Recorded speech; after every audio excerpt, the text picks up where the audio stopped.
Satanist who A, points out that this is not in keeping with her teaching, but B says, where is the proof? Where is the proof? Why is there no proof if what you're saying is true? Hi, Geraldo. There's no proof for a fact of one thing. They burn the bodies. They either do that, they'll chop them up and dump them in the ocean, or they'll pour them in concrete, or they take and they use them for communion and eat them and then make bones out of the tools. Cheryl, listen. These people are doing murder. Let me interrupt you. Cheryl, please, let me interrupt you. The stories, dump in the ocean, chop up the bodies, these things, they sound like they can't be happening. Ted Gunderson, respected law enforcement professional, recently or retired now from the FBI, former regional director of Los Angeles. Do you, sir, believe that these dreadful allegations of babies being sacrificed are true? I absolutely believe it, without any doubt.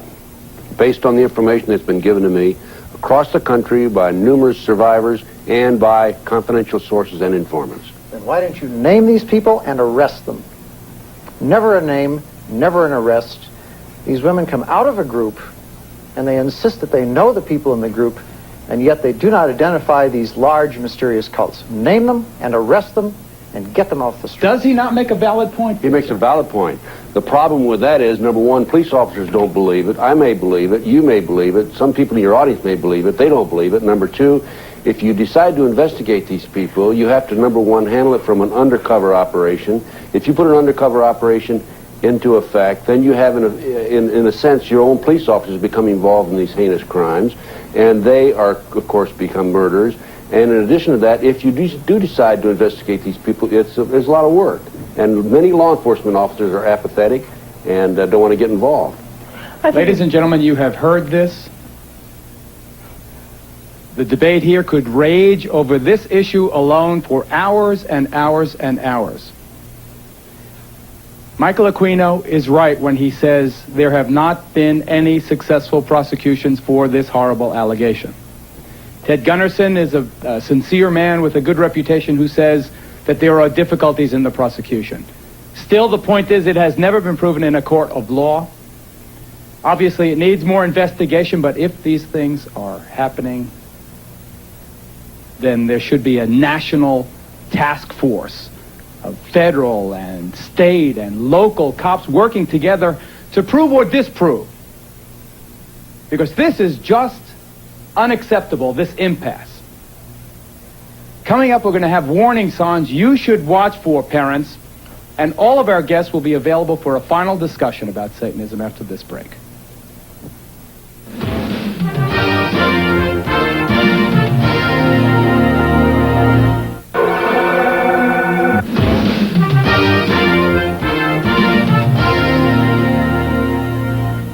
Father LeBar, from the point of view of the Catholic Church, is this something Catholic parents, and I'm not singling out the Roman Catholic faith, obviously this affects children of all races, colors, creeds, religions. It seems particularly strong, as you've seen over the course of the last 2 hours, to be very strong in the so-called Bible Belt among fundamentalist Christians. But from the point of view of the Roman Catholic Church, is this something for parents to be concerned about? Something very much for parents to be concerned about, because in our Catholic theology, we know the power of the devil. We know the influence that the devil can have directly and indirectly. And whether you want to deny it, as the Church of Satan people want to do, or call it by another name, it doesn't matter.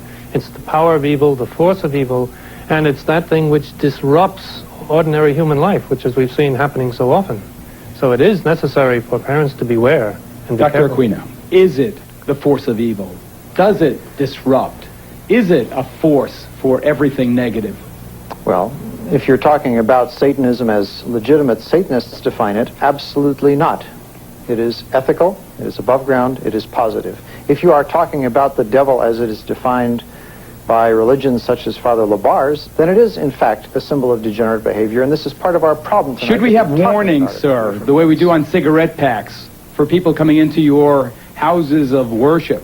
Warning, this sect may be dangerous to your health and the health of the people you know. No, because in the case of the Temple of Set and the Church of Satan, we have not had any problems with criminal behavior. And yet when you hear story after story after story of people committing these wretched crimes, these violent crimes in the devil's name, you find one common thread to that. and that all these people that you've shown tonight come from a background in which their moral instruction has been from a religious tradition other than ours. It may be Father Labar's, it may be some other mainstream one, but it is not that of Satanism. Sean Sellers, condemned to die by lethal injection because of the murder of your mother, your stepfather, and a convenience store clerk. You've heard the Satanists say that it is not the teaching that is wrong, it is the person that's wrong. Are you using Satanism as a cover for your violence? No, I'm not.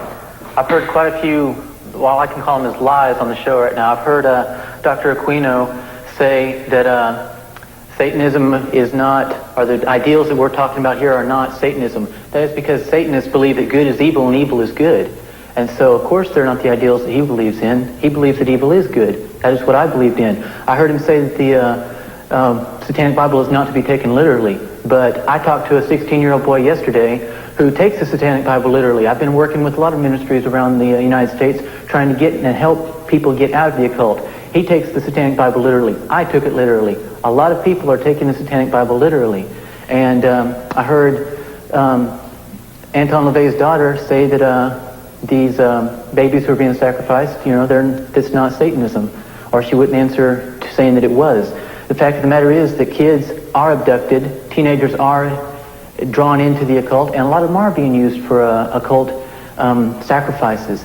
And there's been so much on the show that you've shown so much pain and blood and all this other gore and stuff, but you really haven't shown how to get out of the occult for those who want to get out. There is, let me tell you a story about a friend of mine. Tell it briefly, Sean. Go ahead. Just give me 1.5 minutes. Go ahead. Her name is, anyway, she works with the Watch Network in Texas, and she told me that a lady called her and said, my daughter's involved in Satanism and I want her to get out, but I don't want her to become some kind of Jesus freak or anything like that. Sue told her, I'm sorry, I can't help you. A month later, the girl was living with her aunt and uncle because her mother was in an insane asylum and she was threatening to kill her aunt and uncle. What's your point, Sean? She destroyed 3 lives, her mother's, herself, and her aunt and uncle's, because she didn't want her mother didn't want her to become a Jesus freak. I want to tell you right now, there is no other way out of Satanism except through Jesus Christ. Do you believe in the devil to this day? I believe in the devil, but I don't worship the devil. I'm a Christian. I stand up boldly and proudly and proclaim my faith in Jesus. I'm telling you, there is no way out of Satanism except through Christ. Do you feel a sense of frustration that people don't believe you when you talk about what happened to your daughter? Yes, I do. The problem with this whole issue is that because the crimes are so heinous, that people don't want to believe that an adult would do this to a child. And I don't know about the Church of Satan or the Temple of Set. I can't say that they had anything to do with what happened to my child. But if you look at a child's behavior, a child who's been ritually abused, there is no way that you can say that these things that they're talking about didn't happen to them. From the nightmares, to the running around the room when they disclose, to the latching on, to the crying and saying, Mommy, Mommy, Mommy, don't go out, because if you go out, they're going to kill you. Threats, intimidation, fear. That's how this happened to my child and children all across the country. And it may have nothing to do with Dr. Aquino or Miss LaVey. All I know is what's happening to kids all over the country. They're being ritually abused. I don't know who's behind it, but it's happening. And parents have to be aware that children are not lying. Police officers have to listen to children. Listen to what they're saying and look at their behavior, because a child cannot talk like you and I, who's been ritually abused. We'll be right back.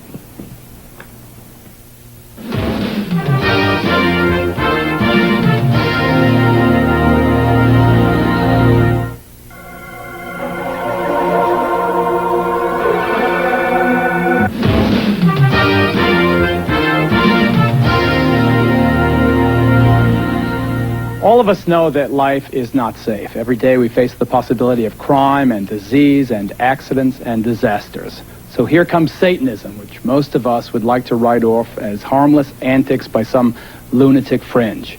A few years ago maybe, but not now. We have seen that Satanism can be linked to dope and to pornography, child abuse, and to murder. It has led seemingly normal teenagers into monstrous behavior. They preach mysticism. Other people, however, practice evil. And that is why we brought you this report tonight. I'd like to thank all of our guests, especially those we did not have a chance to get to. I'm Geraldo Rivera, ladies and gentlemen. Thank you very much for watching. We'll see you next time. Good night. I wish I